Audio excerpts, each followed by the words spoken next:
Subscribe कीजिए the perfect classes channel को और बेल आइकन को दबाइए लेटेस्ट वीडियो सबसे पहले देखने के लिए। आप सभी का आपके चैनल द परफेक्ट क्लासेस में स्वागत है। Directorate of education GNCT of Delhi की वर्कशीट नंबर 38 डिस्कस कर रहे हैं बच्चों। क्लास 6 की वर्कशीट है, सब्जेक्ट इंग्लिश की। 29 नवंबर 2021 की वर्कशीट है। पोएम डिस्कस कर रहे हैं वोकेशन।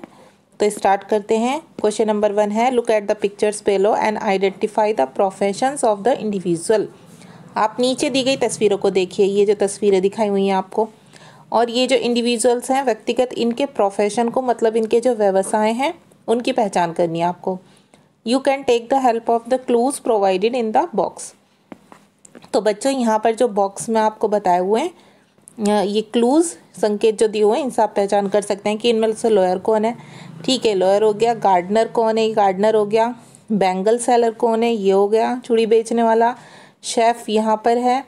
वॉचमैन ये रहे। डॉक्टर कहाँ है, डॉक्टर ये रहे। तो ये हमें यहाँ पर लिखना है, यहाँ पर। ठीक है, देखिए इनकी हेल्प लेकर हम यहाँ लिख देंगे। डॉक्टर है बच्चों, ये लॉयर, ये शेफ है, ये गार्डनर है, ये बैंगल सेलर, ये वॉचमैन है। अब यहाँ पर एक क्वेश्चन है सेकंड नंबर पर, what do you want to become in your life when you grow up. जब आप बड़े होंगे तो आप अपने जीवन में क्या बनना चाहते हैं। तो यहाँ पर है I want to be a, space दिया हुआ है, डॉक्टर, इंजीनियर, कुछ भी लिख सकते हैं आप। मैंने यहाँ पर डॉक्टर लिख दिया। ठीक है, आप जो बनना चाहते हैं आप वो लिख सकते हैं। अब क्वेश्चन नंबर 3 है, now let's read the poem below, try to recite the poem aloud. हम इस पोएम को पढ़ते हैं जो नीचे दी हुई है। हमें इसे ज़ोर से पढ़ना है, तो हम पढ़ते हैं इसे। When the song sounds 10 in the morning and I walk to school by our lane. जब घड़ी में 10 बजते हैं सुबह के, तो मैं अपने स्कूल के लिए जाता हूँ अपनी गली से। Every day I meet the hawker crying. प्रत्येक दिन मैं हॉकर से मिलता हूँ जो फेरी लगाने वाले होते हैं और जो चिल्लाते हैं, बैंगल्स क्रिस्टल बैंगल्स, चूड़ियाँ, कांच की चूड़ियाँ। There is nothing to hurry him on, उन्हें कोई जल्दी नहीं होती है। There is a no road he must take, उनके लिए कोई ज़रूरी नहीं होता कि उन्हें किस रोड पर जाना है। No place he must go to, ना ही उन्हें ये सोचना होता है कि किस स्थान पर जाना है उन्हें। No time when he must come home, और ना ही उनके पास ये सोचने की ज़रूरत होती है उन्हें कि उन्हें किस समय घर वापस आना है। आई wish I were a hawker, इसलिए मेरी भी इच्छा है काश मैं फेरी लगाने वाला होता। Spending my day in the road crying bangles crystal bangles, और मेरा दिन भी ये सोचकर गुजरता कि मैं भी चिल्लाता, और चिल्लाते चिल्लाते मेरा दिन भी ये गुजरता कि मैं भी आवाज़ लगाया करता, चूड़ियाँ ले लो चूड़ियाँ, और कहीं भी चला जाया करता। इसलिए वो चाहता है, जो राइटर है उसने ये कहा है कि वो चाहता है कि मैं भी एक फेरी लगाने वाले की तरह, जहाँ मेरी मर्जी होती, बिना किसी टाइम के, बिना किसी प्लेस का पता हुए, बिना किसी रोड की नॉलेज हुए कहीं भी जा सकता था और आवाज़ें लगाकर चूड़ियाँ बेच सकता था। अब नेक्स्ट देखेंगे paragraph. When eight 4 in the afternoon, जब घड़ी में दोपहर के 4 बजते हैं। I come back from the school, मैं स्कूल से वापस आता हूँ। I can see through the gate of that house the gardener digging the ground, और मैं देख सकता हूँ अपने दरवाजे के पास कि घर के पास एक माली है जो ज़मीन को खोद रहा है। He does what he likes with his spade, और जो उसके पास कुदाल होती है वो उससे जो मर्जी वह करता है। He soils his cloth with dust, वो धूल में अपने कपड़े गंदे कर लेता है।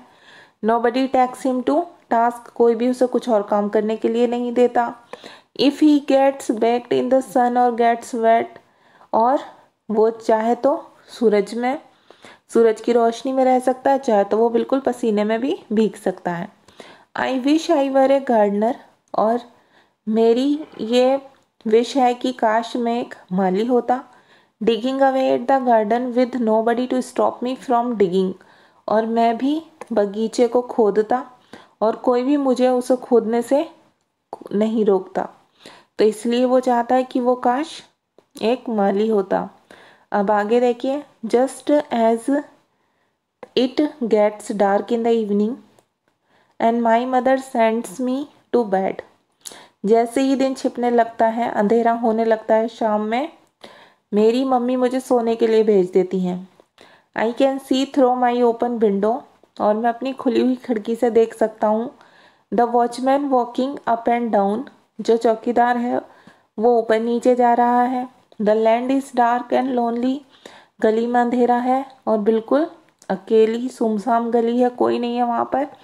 And the street lamps stands like a giant with one red I in its head, और जो स्ट्रीट लैम्प है वो एक राक्षस की तरह खड़े हुए हैं, जिसकी एक लाल आँख है उसके सर पर।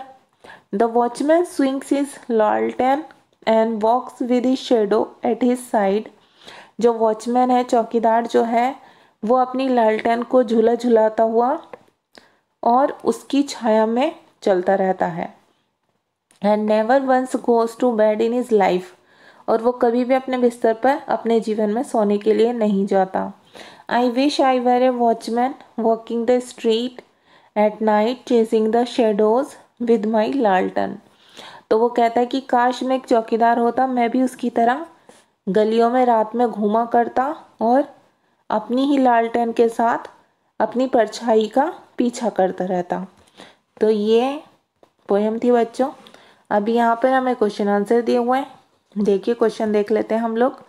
क्वेश्चन है 1, who do you think is the speaker in the poem. आप क्या सोचते हैं कि पोएम में स्पीकर कौन है? ठीक है, तो हम लिख देंगे the poet is the speaker in the poem. जो लेखक है वही स्पीकर है पोएम में। अब answer the questions from stanza 1, हमें आंसर देना है।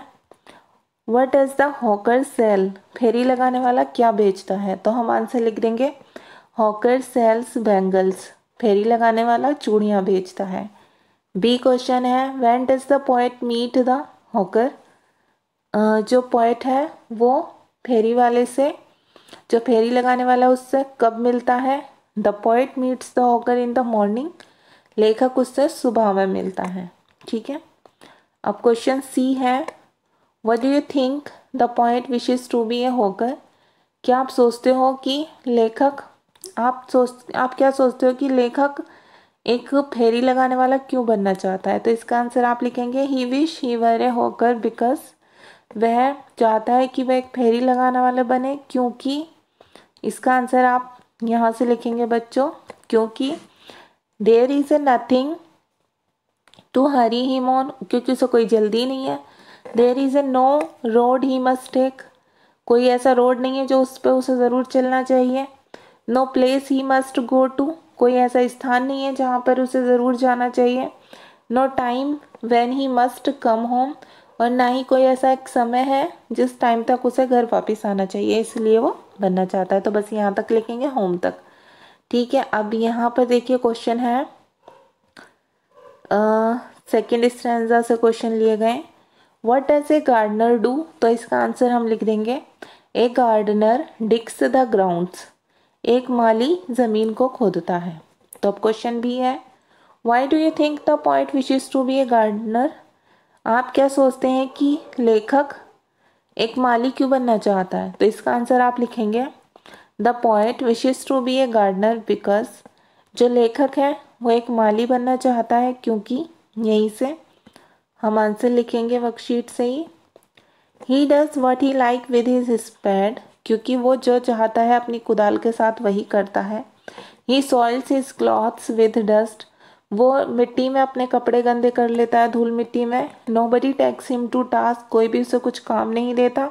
If he gets baked in the suns और गेट्स वेट, यदि वो सूरज के में नहाता है, पूरी तरह से पसीने में भीग जाता है, ठीक है, सूरज की रोशनी में। तो बस आप यहीं तक लिखेंगे। आप क्वेश्चन 3 स्टैंजा से लिए गए हैं।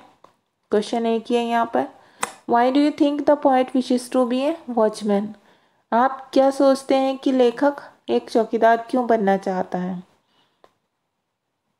तो आपका आंसर लिखेंगे the poet wishes to be a watchman because, लेखक चौकीदार बनना चाहता है क्योंकि, इसका आंसर आप यहाँ से लिखेंगे the watchman swings his lantern and walks with his shadow at his side.